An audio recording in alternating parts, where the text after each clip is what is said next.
Que ce soit dans notre vie personnelle ou dans notre vie professionnelle, on a tous un moment ou un autre à se fixer des objectifs. Mais est-ce que vous êtes sûr d'avoir les bons critères pour vous fixer un objectif? Bonjour, je suis Eric Pérez et je suis déclencheur de résultats.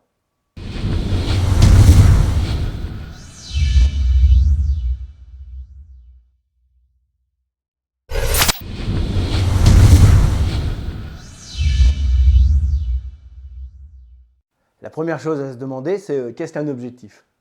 En fait, un objectif, c'est la capacité que j'ai à me projeter dans le futur pour imaginer de façon très claire ce que je veux atteindre. Par exemple, je veux faire plus de chiffre d'affaires dans ma société, ou je veux augmenter ma rentabilité de X%, ou je veux perdre tant de kilos, ou je veux faire une demi-heure de sport par jour. Voilà, ce genre de choses. En fait, c'est une projection mentale. Et l'intérêt, c'est que ça va me permettre de déclencher en moi la motivation nécessaire pour enclencher les actions qui vont me permettre d'avancer. Alors ok, on se fait une projection mentale, mais comment on définit un objectif? Comment on sait qu'un objectif est bien défini? Alors il y a un moyen mnémotechnique assez simple, c'est SMART. Un objectif, ça doit être SMART. Donc le S, c'est spécifique. Le M, mesurable. Le A, c'est atteignable et ambitieux. Le R, c'est réaliste. Et le T, c'est inscrit dans le temps. Alors le S pour spécifique. Ben oui, un objectif, ça doit être spécifique. Sinon, sinon c'est un vœu. Voilà, c'est je veux perdre du poids. Je veux gagner plus d'argent. Je veux avoir plus d'amis. Je veux que mon entreprise fasse plus de chiffre d'affaires. Voilà, tout ça, c'est des vœux, mais ce n'est pas des objectifs spécifiques. Spécifiques, on doit pouvoir comprendre ce que vous voulez de façon précise. Donc, c'est je veux que mon entreprise fasse plus 20% de chiffre d'affaires à la fin de l'année. Ou je veux que je veux perdre 7 kilos dans les 6 prochains mois. Voilà, des choses comme ça. Là, c'est spécifique, on sait de quoi on parle. Le M, c'est mesurable. Alors, là aussi, c'est relativement clair. Hein, je ne vais pas reprendre mes exemples des vœux, mais ça ne veut rien dire. Donc, je veux gagner plus d'argent, il suffit de gagner 1 euro de plus, essayant de gagner plus d'argent. Alors, c'était peut-être ça, hein, pas de problème. Mais c'est sûrement pas ça. Enfin, en tout cas, je ne connais pas beaucoup de gens qui vont se fixer comme objectif de gagner 1 euro supplémentaire. Donc, voilà, il faut définir des choses de façon à ce qu'on puisse dire, voilà, l'objectif est atteint. Donc, par exemple, je veux gagner 3 000 euros de plus chaque mois. Ou je veux que mon entreprise ait une rentabilité de plus 5% par rapport à l'année dernière. Voilà, ou je veux perdre 6 kilos dans les 4 prochains mois. Voilà, ça c'est mesurable, c'est spécifique et c'est mesurable. Le A, c'est atteignable. Ça ne sert à rien de partir sur des délires et se fixer des objectifs un peu fous d'entrée de jeu avec des marches énormes à passer. Donc il faut que l'objectif soit atteignable. Si je dis je veux perdre 6 kilos en 4 mois, bon, c'est jouable. Maintenant, si on dit je veux perdre 6 kilos pour la semaine prochaine, je ne suis pas un spécialiste de la perte de poids, mais j'imagine que ça peut être compliqué. Mais néanmoins, il ne faut pas non plus viser trop bas. Donc il faut que l'objectif soit ambitieux. Il faut que ça vous oblige à sortir un peu de la zone de confort, que ce soit quelque chose que vous ne sachiez pas faire spontanément, sur lequel il va falloir mettre des actions en place. Donc il faut que le niveau d'objectif soit atteignable, mais ambitieux. Donc je veux que mon entreprise fasse, je ne sais plus combien j'ai dit tout à l'heure, 5% de rentabilité en plus.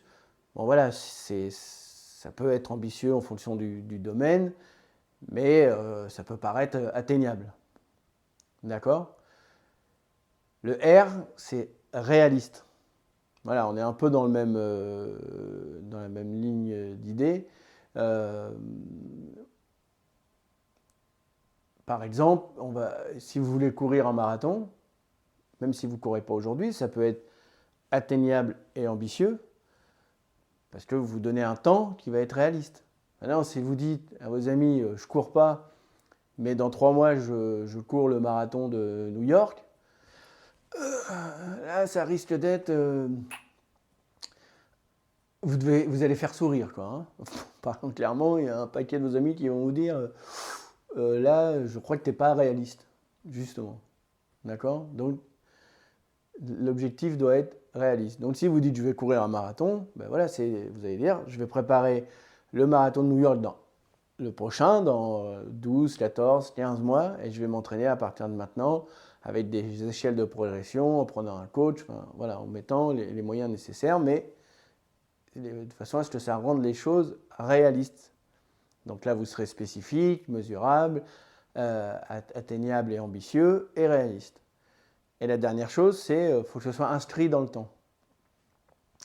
Je vais garder mon exemple de marathon, c'est je vais courir le marathon.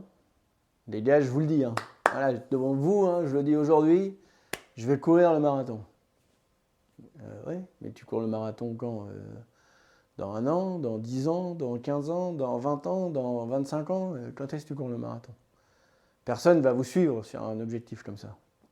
D'accord? Donc ça doit être mesurable. Je cours le marathon de New York dans 15 mois. Voilà, la prochaine édition, c'est dans 15 mois, donc je me prépare pour courir dans 15 mois. Je veux perdre 6 kilos dans les 4 mois. Je veux que mon entreprise gagne plus 20% sur l'année 2016. Voilà, donc fin 2016, mon entreprise aura fait plus 16% ou plus 20% de chiffre d'affaires. Voilà, là, on est sur des éléments inscrits dans le temps. Donc ces objectifs, les derniers que j'ai donnés, ils sont smart, ils sont spécifiques, mesurables, atteignables et ambitieux, réalistes et inscrits dans le temps. Donc, a priori, c'est super objectifs. Sauf que des fois, malgré que l'objectif soit smart, ça ne passe pas forcément. Alors, il y a plusieurs raisons qui peuvent venir. La première, c'est qu'un objectif, ça doit être toujours inscrit dans vos valeurs. Si vous fixez un objectif ou si vous acceptez un objectif qui va à l'encontre de la moindre de vos valeurs, vous allez pouvoir mettre toute l'énergie que vous voulez. Je vous le garantis, votre objectif, vous ne l'atteindrez pas. Parce que votre inconscient va tout faire pour que ça ne se passe pas.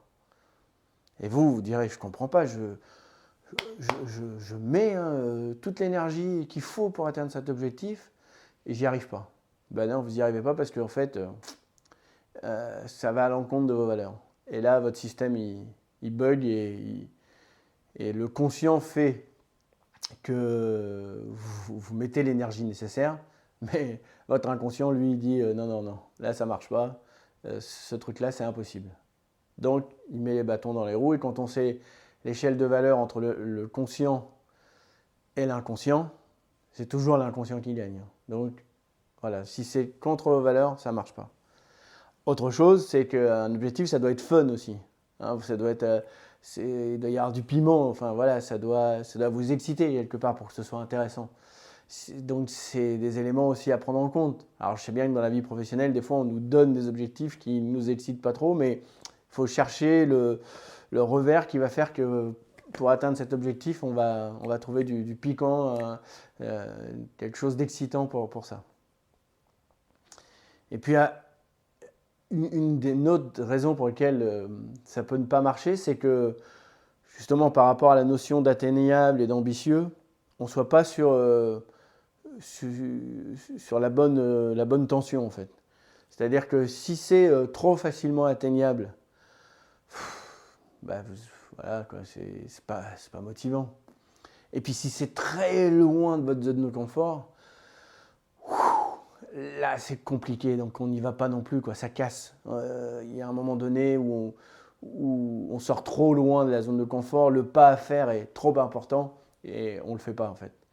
Donc là aussi, quand vous fixez l'objectif, assurez-vous d'être sur une bonne tension, d'être sur quelque chose qui vous fait sortir de votre zone de confort, mais pas d'une façon telle que vous allez faire le pas, mais vous allez chuter en fait. Il faut faire un pas qui vous fait sortir de la zone de confort, mais facilement. Donc ça, c'est aussi un point important. Une autre raison qui va faire qu'un objectif, malgré qu'il soit smart, vous ne pouvez pas l'atteindre, c'est que vous n'avez pas pris conscience du prix à payer. Alors, le prix à payer est sous différentes formes. Ça peut être, par exemple, tout l'apprentissage qu'il va y avoir à faire. Ça va vous obliger à vous former. Et cet effort de se former, vous ne l'aviez pas prévu ou pas intégré. Donc, vous n'avez pas très envie de faire ces formations nécessaires pour réussir à atteindre cet objectif. Alors, quand je parle de formation, ce n'est pas forcément aller dans une salle ou suivre une vidéo de formation.